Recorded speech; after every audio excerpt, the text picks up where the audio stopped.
Hello, how are you all today? It's Rob Wynn here, and this week's video is all about those commonly confusing words in English, and today I'm going to explain them. Now, of course, there are many confusing words, and today I won't be going through all of them because there's so many, but each week I will be doing another set of confusing words, and of course they're different. Sometimes you get homographs, which I'll be going through today, and they are words that are spelt the same but sound different. So in further weeks I'll be doing homophones, which are words that sound the same but are spelt differently. And then you got homonyms, which is like a combination of both, and there's two sorts of homonyms, but I won't get to those yet because I've got a lot of words to get through today. So let's start with the first one. Let me just get it up in front of me because I can't remember them all. That would be impressive if I could. The first one, and it's going to be in alphabetical order, all right, just to make it a little bit easier for you. Oh, before I start, of course, if you haven't already, I'd love it if you would like this video, subscribe, share it, and if you want to get notified the next time I release a video, tap that bell button. That'd be great. Thank you very much. So let's get on with it. The first word is bass. Well, and also bass. So bass, I think, will be more familiar with. It's the sound of perhaps a voice or an instrument which is deep and low down there. I wish I had a bass voice. I don't know. It's fairly high, but maybe in the middle, hopefully. But a great example of someone with a bass voice, Barry White, the great Barry White, no longer with us, but he had an incredible low voice, very sexy voice. So that's bass. What is a bass? Well, that's a bass. It's a fish. So you could use it in a sentence. Last week I went fishing and I caught a huge bass. That's a lie, of course. I don't fish. I haven't fished for many years. It's quite boring, I think. Next word. Bow or bow.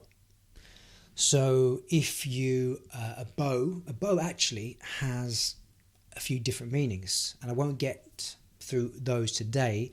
But one I think most of you will know is a bow in someone's hair. So when you tie two pieces of material together, to help fix something. So where is it? There it is. Bow in a hair.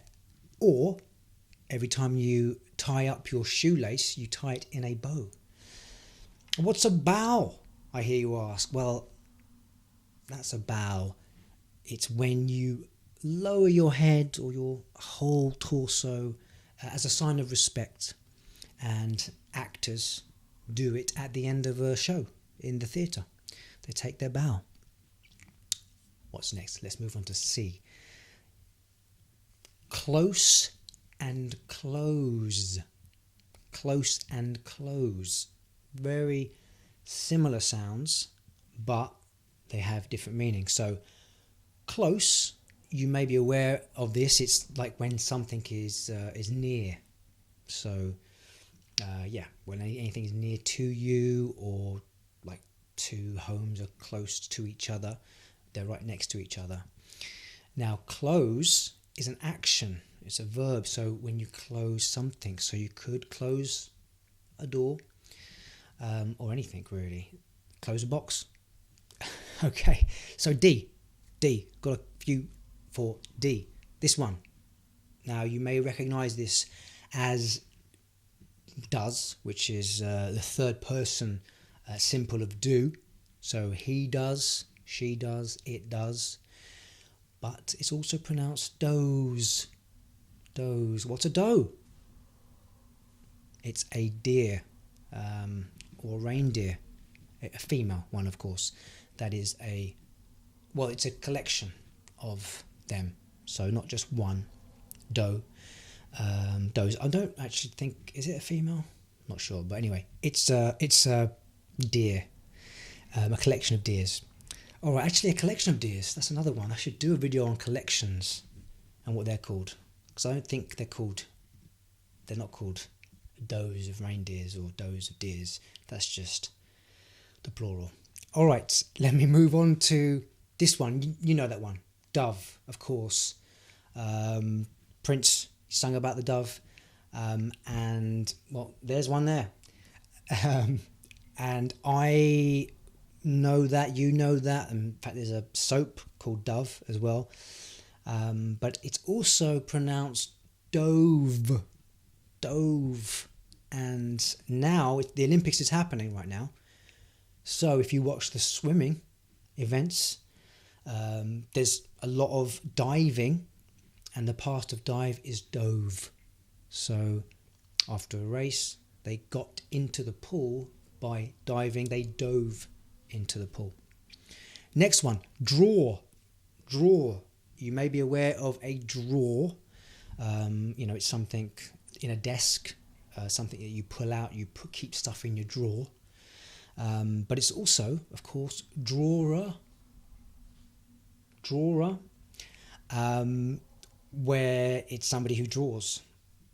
They're drawing, and they are a drawer because that is what they're doing. Next, excuse, but also excuse. Close. Excuse, more with a Z, S and Z. Now, an excuse is something you may come up with sometimes when you've done something wrong or you haven't done something. Let's say there's a lot of washing up and you were meant to do the washing up, but you didn't. So you have an excuse. Oh, I couldn't do the washing up. I had to do my hair. Now, excuse, if you excuse something, you're letting somebody off. Perhaps they've made an excuse, right? And you could be mad about it, but it's like letting it go. You excuse them for misbehaving or not doing the washing up.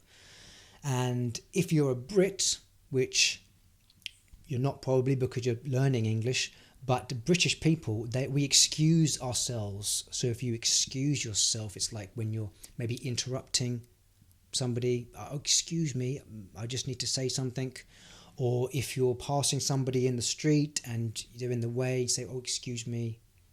Being polite, So that's excuse. Next one. Now you might know this, graduate, a graduate, but it's also graduate and graduate. So graduate is when you're at university and you have your exam and then you pass. And in America, they wear those things. Do we do that here? I think we do actually. But you kind of put the hat on and you celebrate your graduation, and then you become a graduate. So there's a slight difference, very slight. Graduate. So let's say you passed your exams at a university. Let's take Oxford. It's quite a well-known one. You are an Oxford graduate. So a slight difference there. Now, house. You may know that. It's where you live. Hopefully you live in a house. Sometimes it might be an apartment when it's high up. But if it's on the floor, has a garden, it's called a house. But you can also pronounce it as house. Again, you see the S, house, has become a Z, house. And if you house someone, that means you're welcoming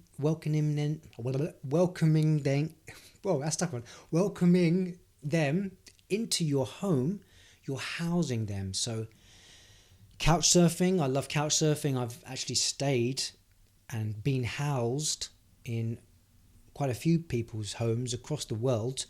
And yeah, they've let me in, they've let me stay there, they're housing me. So yeah, welcome. We will house you in our home, house you in our house. All right, next one. Lead and led. So to lead, the verb is when you lead somebody somewhere. So wherever you're going somewhere, come with me and you lead them. But you're the person who's showing the way. You're leading someone. Lead, though, is like a metal. So it's, the pictures. I haven't been pointing. Hopefully I'll put them on after. But so lead. There it is. Bit of lead. And let's move on to the next one. So you know this one. You're doing it right now. You're learning, hopefully, about these words. But this is a past simple of learn. So learned, when you've learned something. But also, it can be pronounced as learned. Learned. That means somebody who has learnt something and they've got that knowledge, and you can call them, that's a learned person. But yes, normally used with somebody who is known to be smart, knowledgeable about something. They're a learned person. All right, this one gets people all the time. Live and live. So live is what we're doing now. We are alive and we are living. Live. Very simple. But live, slight difference in the pronunciation. And when something is live, like the Olympics right now, if you are watching it, then hopefully you're watching it live. That means it's happening right now, which is difficult because it's in Japan and it starts really early. So it depends where you are in the world. If you're in England, it kind of starts at midnight here. So that's a bit. Either you're going to stay up and watch it. I haven't done any of that. I love it, but I'll just watch it when it's on in the morning, or the highlights. All right, next one, minute. Now I know you know minute. It's the time is a minute. 1 minute 60 seconds is 1 minute. But you can also use it as minute, minute and minute. And minute is something really, really small. Like that. What's next? All right, number. I'm sure you know about number. 1, 2, 3, 4, 5, 6. They're numbers. But this one you may not know. Number. So what is numb? Numb is when you lose the feeling in something. Let's say your arm. Take, for example, maybe you bash, you hit your arm and then it hurts, but you lose the feeling. Pins and needles. Do you know pins and needles? Everybody has it. I doubt you call it the same thing where you come from. In fact, write in the comments, what do you call pins and needles? And that's when your arm goes, numb, and you get these tingly sensations in your arm. It's called pins and needles, and it's odd. Sometimes you get it in your leg and you can't walk properly, so it's quite amusing. So that is number. Now next one, Polish. So that is Poland is a country, and if you're from Poland, you're Polish, but also you can pronounce it as polish. So here is a shoe, a nice gleaming, shining shoe, because it's been polished with some shoe polish. That's where you get some substance and you kind of rub your shoe with it, and it makes it nice and shiny. Next, this is a classic. I know you know this word because if you read books, then this is the word you use. You read books, but also it can be pronounced as read. So the past simple of read. So that's quite a good one. Sometimes we have in English verbs that are the same, present tense, past tense and future tense, and read is one of them. So it's a great one to learn. I'm sure you have already, but maybe you haven't. Maybe you're a starter with English. So that is read, and of course that's a little tip for you to help you learn English. Do read English. Simple as that. It's going to help with your grammar too. Next, we're on to S now. This, do you know what a sewer is? Well, there's sewer and there's sower. So this is a sewer and that's a sower. So the sewers are under the ground where all the waste goes. Not a pleasant place. A sower is where, well, somebody that sews. So as you can see from the picture, maybe that's a hobby that you like to do, sewing clothes and scarves and hats and things like that. Next, now this one is, interestingly, we're talking about sewers. Well, this is pronounced the same. It's so. It's spelt with an O, and it has nothing to do with sewing. A sow, well, in fact, a sow is when you're planting, like something on the earth, seeds. You're sowing the seeds in the earth, but it's also pronounced sow. Sow is a female pig. This one, tear. Now, when you get sad or sometimes happy, you cry, and tears come out of your eyes. But also when you rip some paper. I forgot my paper. I was going to get some paper and rip it, but that is basically what it is. You tear something in half. All right, we are nearly there. We've got R now. Row. Now, the Olympics again. We've got the Olympic rowers. We had the guys a few years back. In fact, we always do quite well in rowing. So that's us there, hopefully winning the rowing this year. But also it can be pronounced as a row. So row and row. When two people argue, they're having an argument, they're rowing, and no one likes that. All right, we've got 3 more left. We're on to W. Now this is interesting. We've got wind, so I'm sure you know what wind is, the air when it's coming at you and things are flying around, it's windy. But also it's wind. So wind, like you may know the wonderful Beatles song, The Long and Winding Road, when something is kind of zigzagging in and out. There we go, there's one right there. And then we've got wound. So wound is the past simple of wind. So it's wound, but also it can be wound. So there's a wound for you when you've injured your arm, let's say, and there's a mark, obviously, that's the wound. So some sort of mark, injury on you. And finally, we've got to U. This is use. This is really important actually, because I notice with my students, they get this pronunciation incorrect. Sometimes it's pronounced use, and sometimes it's pronounced used. So used is when you're using something. So anything, a pen, you're writing, you're using the pen. Used, though, is when you've, like the activity, like you used to do something. So when you're talking about the past and something you did in the past, you would say, oh, I used to play football. I used to, whatever it is that you used to do, something that you used to do. So that is it. All right, so hopefully you've learned something from today's video. Do please, if you haven't already, like the video. If you have liked it, just tap the like button. If you're not a subscriber, that would be wonderful. If you like it, tap the subscribe button, and you can share it. Share it with your friends, those that are learning English, that are having difficulty, confusing words.